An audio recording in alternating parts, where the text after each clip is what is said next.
Depuis très longtemps, une question m'accompagne. Comment construire un cerveau qui comprend?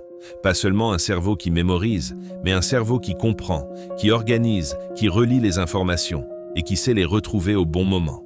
Depuis mon enfance, je me suis toujours posé cette question. Et c'est à partir d'une idée très simple que j'ai construit ma propre méthode.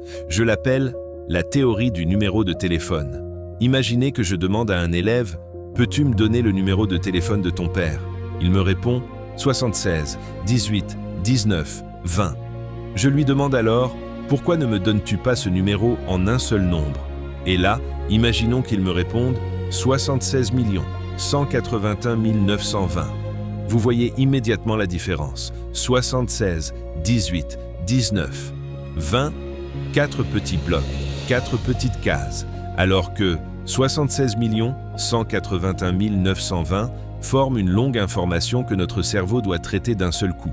Et pourtant, c'est exactement le même numéro. Alors, pourquoi le numéro de téléphone est-il généralement présenté en plusieurs groupes?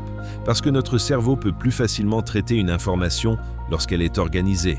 Et c'est là que commence ma théorie du numéro de téléphone. Lorsque je veux apprendre quelque chose, je ne demande jamais à mon cerveau de tout absorber en même temps. Je commence par découper. Je prends une grande information, je la transforme en plusieurs petites informations. Ensuite, je comprends chaque partie. Puis, je cherche les relations entre ces différentes parties. Et enfin, je reconstruis l'ensemble. Autrement dit, je découpe, je comprends, j'organise, je relis et je mémorise. Pour moi, c'est une manière de passer d'une tête pleine à une tête bien faite. Car avoir une tête bien faite ne signifie pas avoir moins de connaissances. Cela signifie savoir organiser les connaissances que l'on possède. Prenons maintenant un exemple en mathématiques, les limites de fonctions.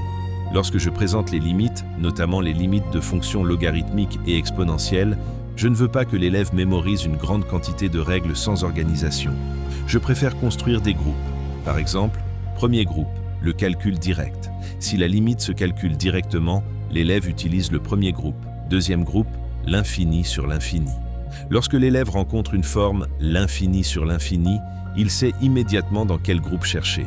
Troisième groupe, 0 fois infini. Là encore, il reconnaît immédiatement la situation. Il sait qu'il doit se diriger vers le troisième groupe. Quatrième groupe, 0 sur 0. Même principe. L'élève reconnaît la forme et sait immédiatement où chercher la méthode correspondante. Regardez ce qui vient de se passer. L'élève ne mémorise plus une multitude de techniques dispersées. Il construit une organisation dans sa tête. Lorsqu'il voit l'infini sur l'infini, son cerveau pense immédiatement groupe 2. Lorsqu'il voit 0 fois l'infini, son cerveau pense au groupe 3. Lorsqu'il voit 0 sur 0, son cerveau pense groupe 4. Et lorsqu'il n'y a pas de forme indéterminée, calcul direct. Groupe 1. C'est cela qui m'intéresse. Je ne veux pas seulement remplir la tête de l'élève, je veux construire dans sa tête des tiroirs, des dossiers, des chemins, des connexions, pour que, lorsqu'un problème arrive, le cerveau sache immédiatement où chercher.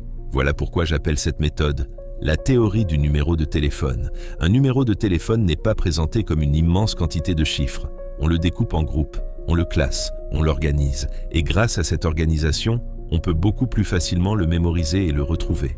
Pour les mathématiques, c'est exactement la même philosophie. Une notion difficile peut devenir beaucoup plus accessible si nous savons la découper en petites unités, puis comprendre, puis relier, puis reconstruire. Alors, finalement, qu'est-ce qu'une tête bien faite? Ce n'est pas une tête qui contient moins d'informations. C'est une tête qui sait où sont ces informations, comment elles sont organisées et comment les retrouver lorsqu'elle en a besoin. La tête pleine apporte les connaissances. La tête bien faite sait quoi en faire. Et c'est cette conviction qui m'accompagne depuis mon enfance. Construire un cerveau qui comprend, c'est d'abord apprendre à notre cerveau à organiser ce qu'il apprend. Découper, comprendre, organiser, relier, reconstruire. Voilà ma théorie du numéro de téléphone.